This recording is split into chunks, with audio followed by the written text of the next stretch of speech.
اب ایک سادہ بے رنگ نقش و نگار سے پاک ورق کی ضرورت تھی، اور اس ورق کی ضرورت تھی کہ جس پر طغرائے حق لکھا جائے۔ تقدیر الست میں اس کہوں گا، تقدیر الست لکھی جائے۔ یہ صرف اور صرف حجاز کی سرزمین تھی۔ ویسے اسے میں یوں کہوں تو بے جانا ہوگا کہ یہ صحرائے حجاز تھا جو بالکل ویران تھا، تمدن اور عمرانیت کے داغ سے پاک تھا۔ اللہ نے اس کا انتخاب کیا۔ حضرت ابراہیم علیہ السلام، حضرت ہاجرہ علیہ السلام، حضرت اسماعیل علیہ السلام کو لے آئے یہاں پر آباد کرنے کے لیے، اور یہیں پہ ان کو آباد کر دیا۔ حضرت سارہ علیہ السلام، جیسا کہ تورات وغیرہ میں ہے، تاریخ میں لکھا ہے کہ کچھ عرصہ کے بعد انتقال فرما گیا، اور حضرت ابراہیم علیہ السلام مکہ چلے گئے۔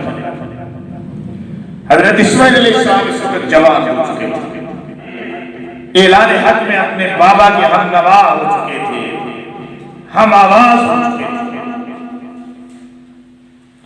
دونوں نے مل کر ایک چھوٹے سے چوکٹے گھر کی بنیاد ڈالی، جسے قرآن نے کہا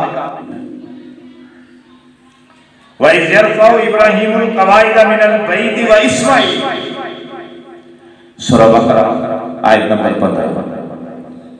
اور جب ابراہیم علیہ السلام اسماعیل علیہ السلام نے خانہ خدا کی دیواروں کو بلند کیا، جب ابراہیم علیہ السلام اسماعیل علیہ السلام خانہ خدا کی بنیادوں کو بلند کر رہے تھے،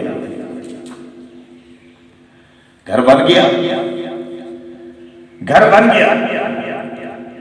اعلان وَطَهِّرَ بَيْتِيَ لِلطَّائِفِينَ وَالْعَاكِفِينَ وَالرُّكَّعِ السُّجُودِ وَأَذَّنَ فِي النَّاسِ بِالْحَجِّ يَأْتُوكَ رِجَالًا وَعَلَى كُلِّ ضَامِرٍ يَأْتِينَ مِنْ كُلِّ فَجٍّ عَمِيقٍ، سورہ حج آیت نمبر 4۔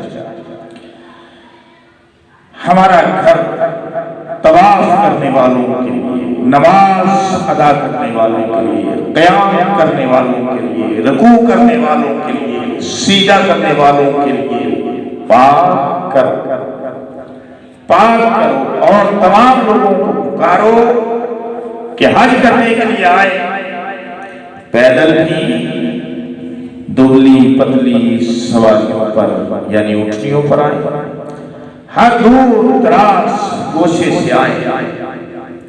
گرامی قدر، اس وقت اعلانات کے لیے اسپیکر نہیں تھے، اشتہارات کے وسائل نہیں تھے، ذرائع نشر و وسائل نہیں تھے، ویران جگہ تھی، اور آدمی کا کوسوں تک پتہ ہی نہیں چلتا۔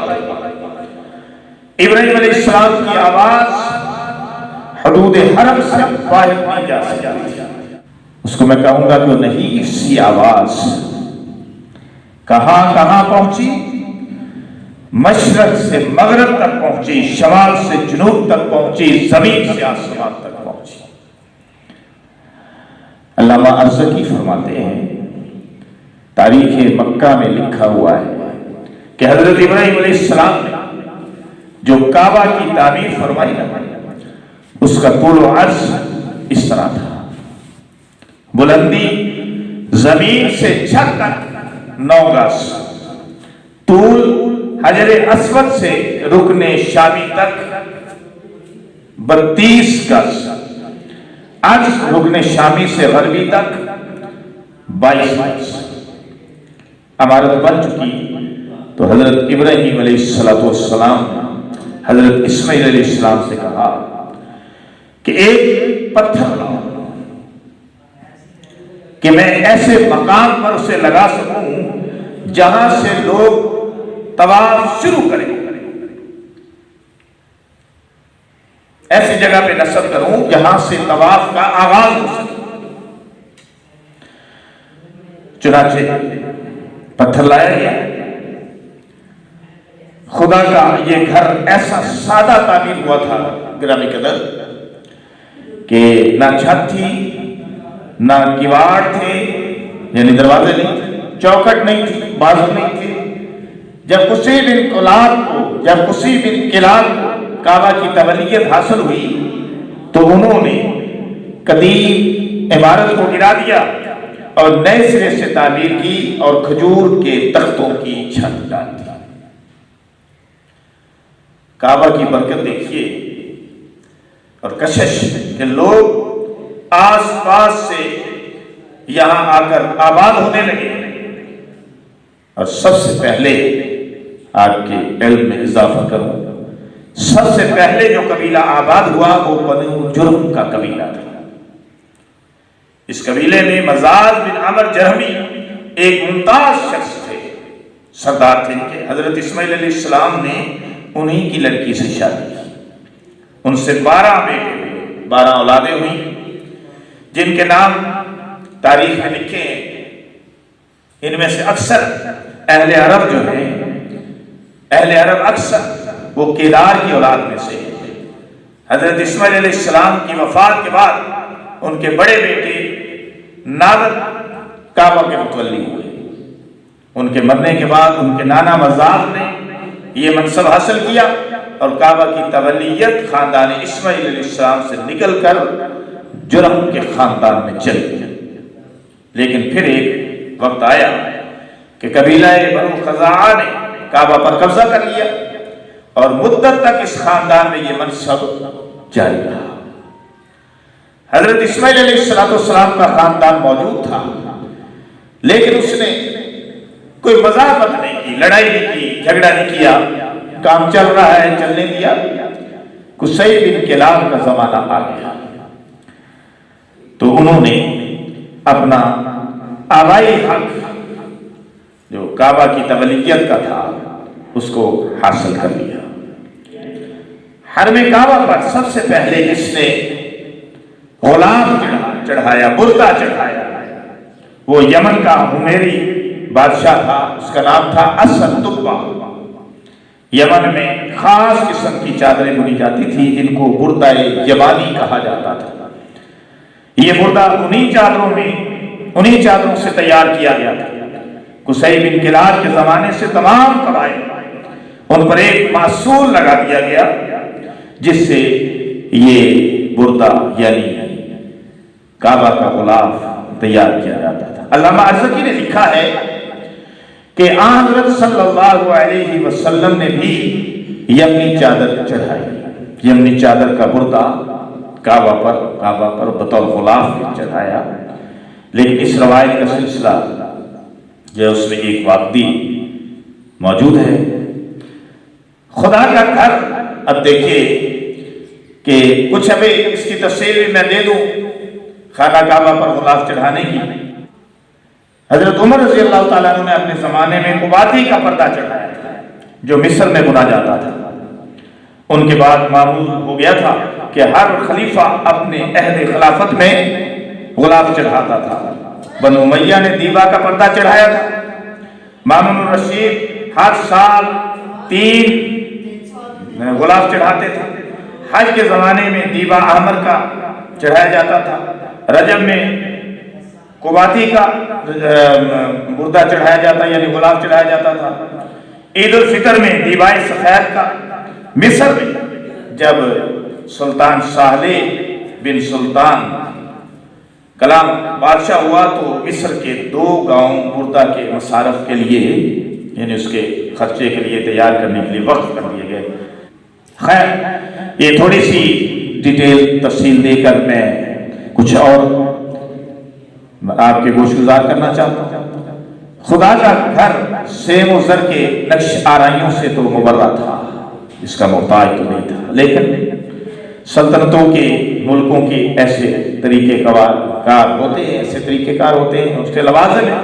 اس لیے حضرت عبداللہ بن زبیر جب خلیفہ ہوئے تو انہوں نے کعبہ کے ستونوں پر سونے کے پتھر چڑھائے عبد الملک بن مروان نے اپنے زمانے میں 36,000 اشرفیہ اس کام کے لیے بھیجی۔ امین الرشید نے 18,000 اشرفیہ نظر کی۔ دروازہ کی چوکھٹ وغیرہ کو طلائی بنوایا گیا، سونے کا بنوایا گیا، اور عہد بعہد یہ طلاقاریوں میں بھی اضافہ ہوتا رہا، اور ان کی تفصیل جو ہے وہ کتابوں میں موجود ہے۔ لیکن یہ واقعات عہد نبوت کے بعد کے جو ہماری کتاب کا، جو ہمارے اس سلسلے کا، آج کے ہمارے اس سلسلے کا موضوع نہیں ہے۔ میں آپ کو کچھ تفصیل اور دینا چاہتا ہوں 1-2 منٹ میں۔ کعبہ کی عمارت صرف قد آدم تک اونچی تھی اور دیواروں پر چھت بھی نہیں تھی، جس طرح ہمارے ملک میں عیدگاہیں ہوتی ہیں۔ چونکہ عمارت نشیب میں تھی، نیچی جگہ پہ تھی، اور بارش کا پانی آ جاتا تھا، سیلاب آ جاتا تھا، اس کی روک تھام کے لیے بالائی حصے پر جو ہے وہ بند بنوایا گیا، لیکن وہ ٹوٹ گیا اور عمارت کو بار بار نقصان پہنچ رہا تھا۔ اور یہ وہ وقت تھا جب میرے اور آپ کے نبی صلی اللہ علیہ وسلم نبوت سے قبل، اعلان نبوت سے قبل، اس وقت آپ کی عمر قریباً 35 سال کی تھی۔ اس وقت کی یہ بات ہے کہ جب کعبہ کو دوبارہ تعمیر کیا، بلا کر یہ رائے طے پائی کہ موجودہ عمارت کو ڈھا کر نئے سرے سے مستحکم عمارت بنائی جائے۔ اس نے اتفاق یہ کہ جدہ کی بندرگاہ پر ایک بحری جہاز آیا اور ٹوٹ گیا، ڈوب گیا۔ اس میں کافی سارا سامان تھا، وہاں سے لکڑی کے تختے حاصل کر لیے گئے، اور اسی جہاز میں یعنی ان کے لوگوں میں سے ایک معمار بھی دستیاب ہو گیا جس کا نام تھا باقون۔ ولید اس کو ساتھ لے آیا اور تمام قریش نے مل کر کعبہ کی تعمیر شروع کی۔ تمام قبائل اس میں مل گئے تاکہ اس بابرکت جو کام میں ان کا بھی حصہ آ جائے۔ عرب میں دستور تھا کہ جب کوئی شخص جان دینے کی، ہاں ایک بات یہ بتانا آپ کو بھول گیا کہ اس دوران حجر اسود نصب کرنے کا وقت آ گیا۔ جب حجر اسود نصب کرنے کا وقت آیا تو قبائل میں آپس میں نزاع پیدا ہو گیا، جھگڑا پیدا ہو گیا، اور عرب کے اندر یہ دستور تھا کہ جب کوئی شخص جان دینے کی قسم کھا لیتا تھا نا تو خون کا پیالہ لے کر اس میں ہاتھ، انگلیاں اس میں ڈبو لیتا تھا۔ اور انہوں نے بھی ایسا کیا، کچھ جذباتی لوگوں نے ایسا کیا، یعنی جھگڑا جو تھا وہ طول پکڑ گیا، اور خطرہ تھا کہ بہت بڑی جنگ کا آغاز عرب کے قبائل کے درمیان نہ ہو جائے۔ 5واں دن آ گیا، اور 5ویں دن میں ابو امیہ بن مغیرہ جو قریش کے سب سے معمر آدمی تھے، انہوں نے رائے دی کہ کل صبح جو سب سے پہلے کعبہ کی حدود میں داخل ہوگا وہی ثالث قرار پائے گا۔ اس کی رائے کو تسلیم کر لیا گیا، اور دوسرے دن تمام قبائل کے معزز آدمی موقع پر پہنچے، اور یہ کرشمہ دیکھ کر حیران رہ گئے کہ الگ صبح جس ہستی پر، جس چہرے پر لوگوں کی نظریں پڑی تھی وہ جمال جہاں کا چہرہ محمدی صلی اللہ علیہ وسلم تھا، لیکن رحمت عالم صلی اللہ علیہ وسلم نے یہ قبول نہ کیا کہ میں اس شخص کو اکیلا حاصل کروں، بلکہ انہوں نے سارے قبائل کو شامل کر لیا۔ کہا کہ تمام قبائل کے ایک ایک سردار کو جو ہے وہ ان کو چن لیا، کہا کہ تمام قبائل اپنا ایک ایک سردار پیش کریں۔ آپ نے اپنی چادر بچھا دی اور اس میں حجر اسود کو رکھ دیا، اور تمام قبائل کے سرداروں نے اسے مل کر اٹھایا، تمام قبائل کا بھی اس میں حصہ آ گیا، اور یوں رسول اللہ صلی اللہ علیہ وسلم نے اپنی فراست سے اور اپنے حسن تدبیر سے اس لڑائی کو ختم کر دیا کہ جو قبائل کے درمیان بہت بڑی خون ریزی کا ایک سلسلہ بننے والی تھی۔